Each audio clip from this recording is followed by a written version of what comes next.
This 2020 Dutchmen Voltage V4195 is a toy hauler RV. It is located in Brownstown Township, Michigan, 48192 and is offered for sale by General RV Center.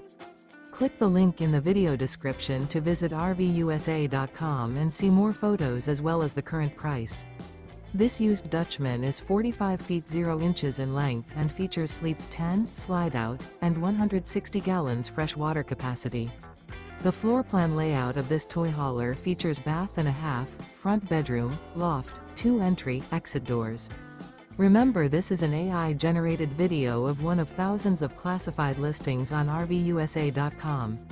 If you're interested in this unit, visit the link in the video description to view more photos and the current price, or reach out to the seller.